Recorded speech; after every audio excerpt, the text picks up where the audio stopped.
Chère auditrice, chers auditeurs, bienvenue dans ce nouvel épisode bonus du podcast de voixpoétique.com. Je suis David et aujourd'hui nous allons entrer ensemble dans un territoire particulier, là où les ombres parlent et où la beauté naît du tragique. Nous allons aller à la rencontre d'un homme qui a fait de la mélancolie un art, de la mort une muse, et qui a prouvé au monde qu'on peut créer de la beauté sublime à partir des matériaux les plus sombres de l'existence humaine. Je vous parle d'Edgar Allan Poe, ce génie tourmenté qui a révolutionné non seulement la littérature américaine, mais toute notre façon de concevoir la poésie moderne. L'histoire d'Edgar commence comme un conte gothique dont il aurait pu être l'auteur. Né le 19 janvier 1809 à Boston, il vient au monde dans une famille d'acteurs itinérants. Son père, David Poe Jr., et sa mère, Elizabeth Arnold Poe, parcourent les théâtres américains dans des conditions souvent précaires. Mais le père disparaît mystérieusement quand Edgar n'a qu'1 an, abandonnant sa famille à la misère. Puis vient le grand traumatisme. Sa mère meurt de la tuberculose en décembre 1811 à Richmond, en Virginie. Edgar n'a que 2 ans. Imaginez ce petit garçon assistant peut-être au dernier moment de sa mère. Cette image qui le hantera toute sa vie, car voyez-vous, chez Poe, rien n'est gratuit. Toute son œuvre portera la marque de cette perte originelle. La figure de la femme morte ou mourante reviendra obsessionnellement dans ses poèmes et dans ses contes. Il est alors recueilli par John Allan, un riche marchand de tabac de Richmond et sa femme France. Notez bien, recueilli pas adopté. John Allan ne l'adoptera jamais légalement, et ce statut ambigu marquera profondément Edgar.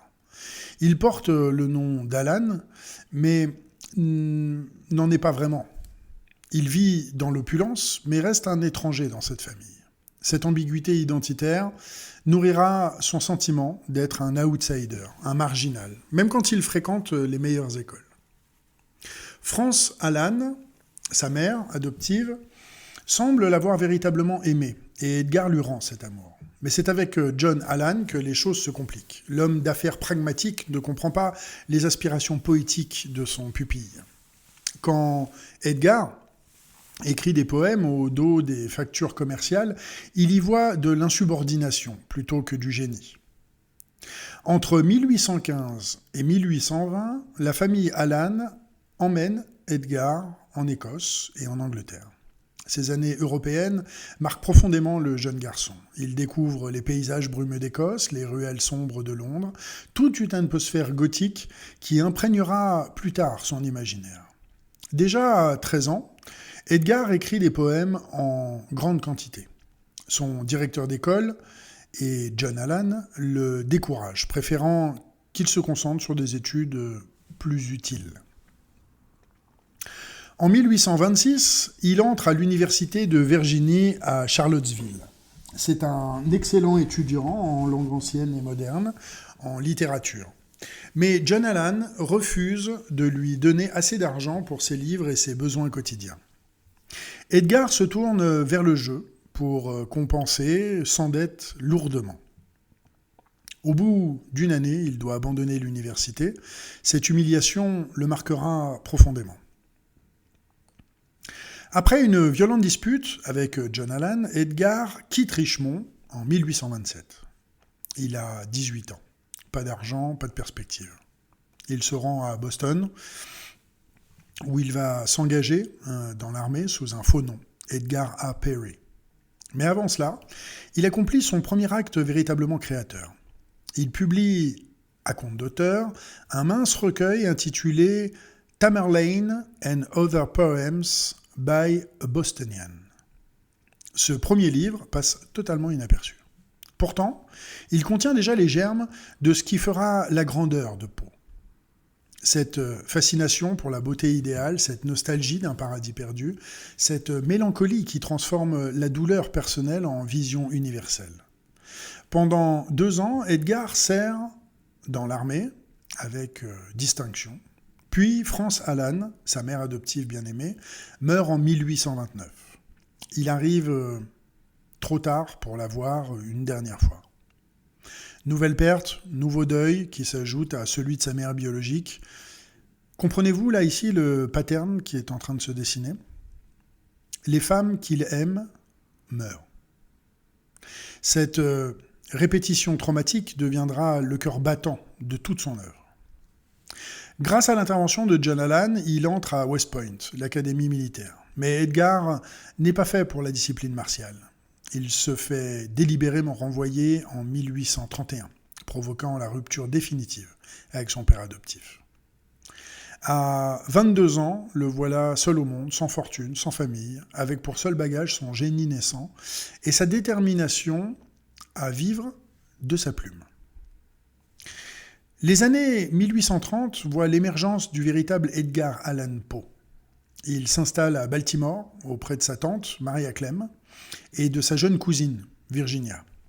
Il commence à écrire des nouvelles, remporte des prix littéraires en 1835. Il devient rédacteur au Southern Literary Messenger à Richmond, où il se fait connaître comme critique féroce et perspicace. C'est à cette époque qu'il épouse Virginia Clem en 1836. Elle n'a que 13 ans. Ce mariage choque, même à l'époque, mais pour Edgar, Virginia représente l'innocence incarnée, la pureté idéale qu'il cherche désespérément. Leur union sera, semble-t-il, tendre et platonique pendant des années. Comme critique littéraire, Poe révolutionne l'approche américaine de la littérature.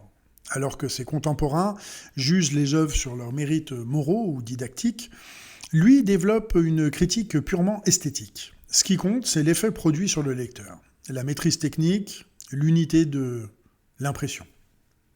Cette théorie de l'effet unique deviendra le fondement de toute sa poétique. Il publie Tales of the Grotesque and Arabesque en 1839, recueil de nouvelles qui établit sa réputation de maître du macabre. Mais c'est en 1845 qu'arrive la consécration avec la publication de The Raven dans le New York Evening Mirror. Du jour au lendemain, Edgar Allan Poe devient célèbre. Le poème est sur toutes les lèvres, récité dans les salons, reproduit dans tous les journaux. Peu après le succès du Corbeau, Poe publie un essai extraordinaire, The Philosophy of Composition, la philosophie de la composition. Dans ce texte, il prétend décrire méthodiquement comment il a composé The Raven, affirmant qu'aucun élément n'a été laissé au hasard ou à l'inspiration, mais que tout a été calculé pour produire l'effet désiré. Certains critiques ont douté de la sincérité de cet essai. Poe aurait-il vraiment travaillé aussi rationnellement ? Peu importe. Ce qui compte, c'est la théorie qu'il expose. La poésie doit viser un effet unique sur le lecteur, et cet effet doit être celui de la beauté. Pour Poe, la beauté n'est pas ornementale, elle est l'essence même de la poésie. Et quelle beauté cherche-t-il ? Celle qui naît de la mélancolie. Écoutez cette phrase célèbre. « La mort d'une belle femme est sans aucun doute le sujet le plus poétique du monde. » Cette affirmation a choqué, mais elle révèle toute la vision poesque. La beauté atteint son paroxysme quand elle est menacée, perdue, pleurée. C'est dans la perte que nous mesurons vraiment la valeur de ce que nous avions. Cette philosophie n'est pas du cynisme, c'est l'expression d'une expérience vécue. Edgar a perdu sa mère, puis sa mère adoptive. Et en 1847, Virginia meurt de tuberculose à 24 ans. Il la veille pendant 5 ans d'agonie lente. Il écrit certains de ses plus beaux poèmes pendant cette période, transformant au fond sa douleur personnelle en beauté universelle. Ce qui distingue Poe de ses contemporains romantiques américains, c'est sa maîtrise technique absolue du langage. Il ne se contente pas d'exprimer des émotions, il construit des machines textuelles destinées à produire des effets précis sur le psychisme du lecteur. Prenez ces techniques prosodiques. Il utilise la répétition, l'allitération, l'assonance, l'écho interne pour créer une musicalité hypnotique. Ces poèmes sont faits pour être lus à voix haute. Ils utilisent les ressources sonores de la langue anglaise de façon quasi chamanique, créant des rythmes qui envoûtent des sonorités qui obsèdent. Cette attention au son n'est absolument pas gratuite. Pour Poe, le son porte le sens de façon plus profonde que le concept. La musicalité du vers atteint directement l'inconscient du lecteur, créant cet état de transe légère où la beauté peut se révéler. C'est pourquoi ces poèmes résistent si bien à l'analyse rationnelle.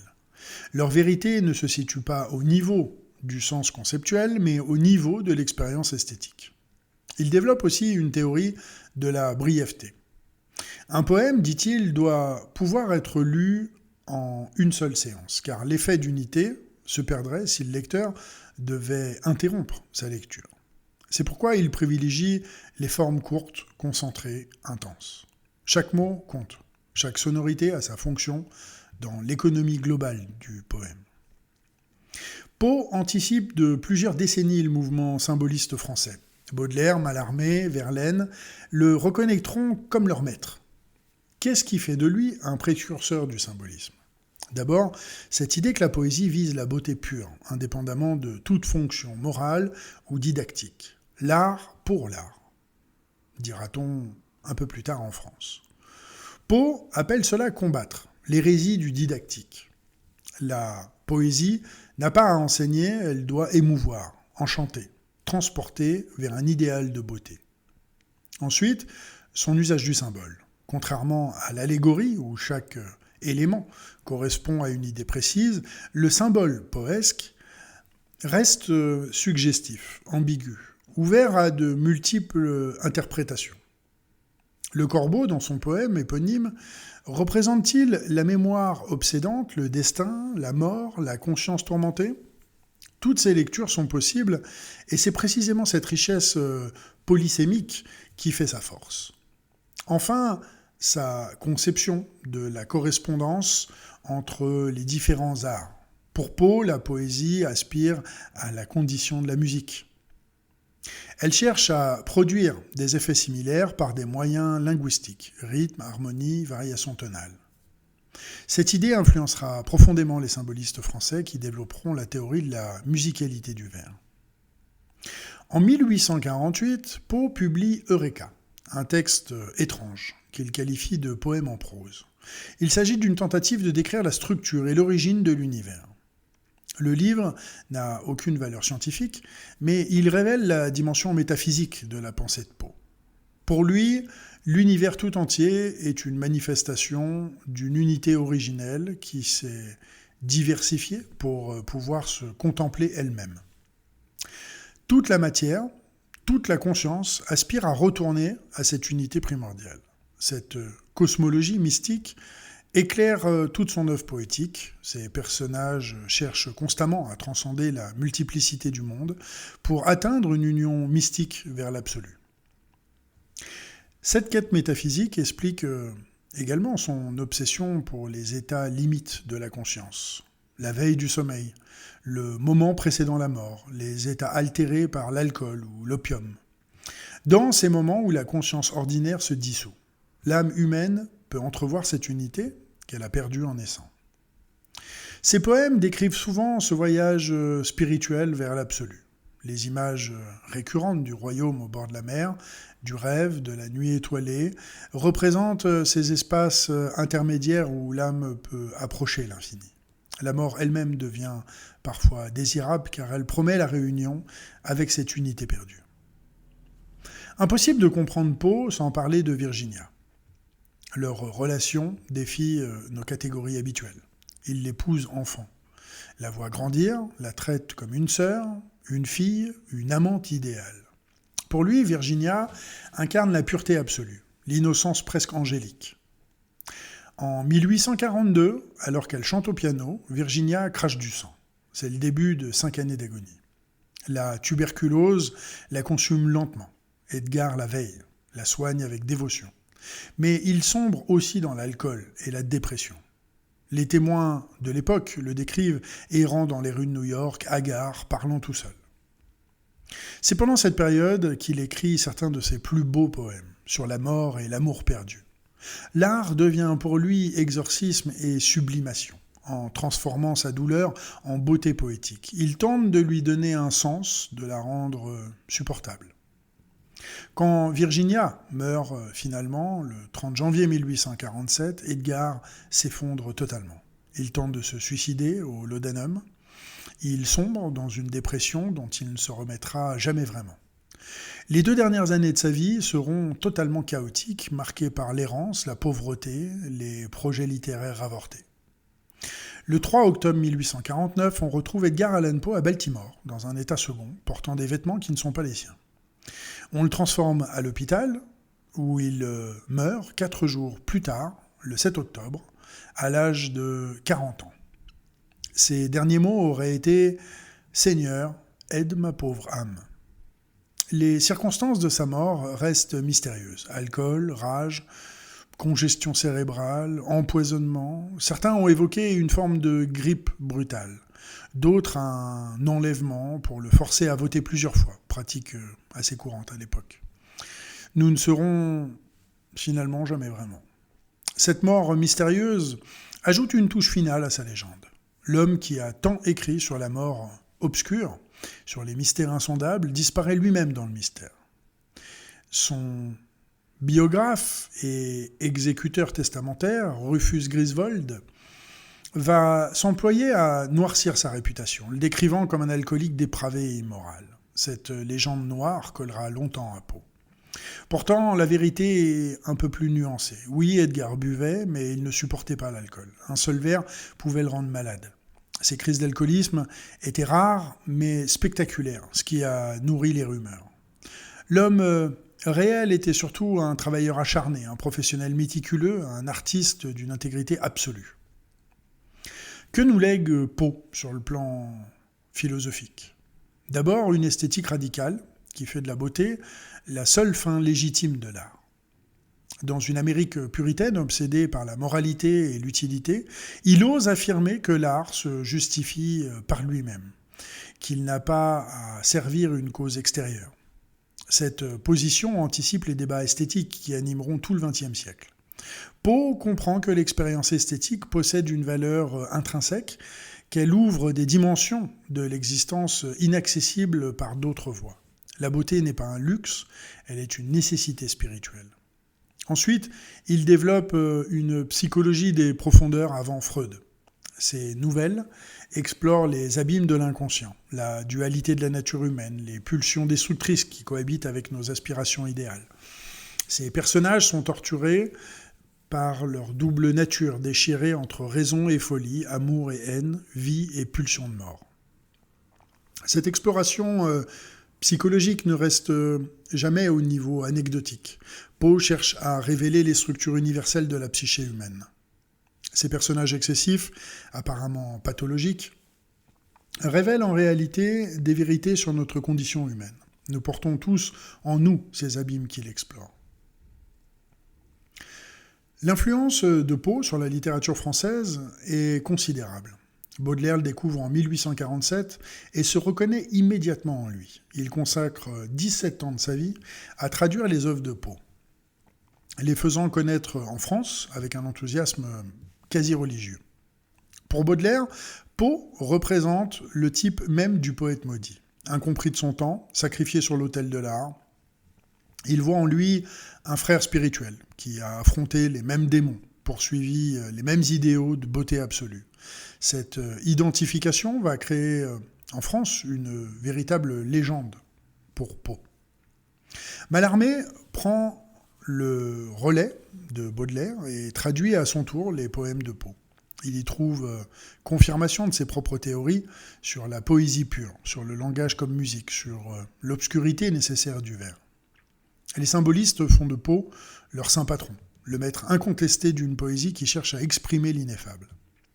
Cette réception française transforme paradoxalement la perception de Poe dans son propre pays. Les Américains redécouvrent leur poète à travers le prisme français et réalisent enfin l'importance de son héritage. Aujourd'hui, Poe est reconnu comme un fondateur de la littérature américaine moderne. Pourquoi Poe nous parle-t-il encore aujourd'hui ?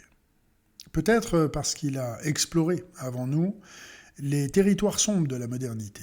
l'angoisse existentielle, la perte des certitudes, la fascination, répulsion pour la mort, le sentiment d'étrangeté au monde. Son œuvre résonne dans notre époque marquée par l'anxiété et la quête de sens. Ces personnages tourmentés, incapables de trouver leur place dans un monde qui leur échappe, parlent directement à nos contemporains. Son exploration des profondeurs psychiques anticipe les découvertes de la psychanalyse et de la psychologie moderne. Sa défense de la beauté pure garde aussi toute son actualité. Dans un monde dominé par l'utilitaire et le commercial, et il nous rappelle que l'art possède une valeur intrinsèque, qu'il répond à un besoin humain fondamental. La beauté n'est pas un luxe superflu, elle est plutôt une nourriture de l'âme. Au-delà du contenu, Poe nous lègue une méthode de travail. Son insistance sur la construction consciente, sur la maîtrise technique, sur le travail du style, rappelle que le génie ne dispense pas de l'effort. La grande poésie naît de l'alliance entre inspiration et transpiration. Cette leçon reste précieuse à l'heure où beaucoup croient qu'il suffit d'avoir quelque chose à dire pour être poète. Poe nous rappelle que la poésie est un art, c'est-à-dire une technique, un savoir-faire qui s'acquiert et se perfectionne. L'émotion brute ne suffit pas, il faut la transformer, la distiller, la transmuter en beauté formelle. Son exemple montre aussi qu'on peut vivre pour l'art sans sombrer dans la pose romantique. Malgré toutes ces difficultés, Poe resta un professionnel méticuleux, un travailleur acharné, un artisan scrupuleux de la langue. Sa vie prouve qu'engagement absolu et conscience professionnelle peuvent aller de pair. Voici maintenant venu le moment de laisser résonner la voix même de Poe. Je vais vous lire Annabel Lee, son dernier grand poème achevé, écrit quelques mois avant sa mort. C'est un testament poétique où se condensent tous les thèmes de son œuvre. L'amour idéal, la mort de la femme aimée, la fidélité par-delà le tombeau, la transformation de la douleur en beauté éternelle. C'était il y a bien des années, dans un royaume au bord de la mer, que vivait une vierge que vous pouvez connaître du nom d'Annabel Lee.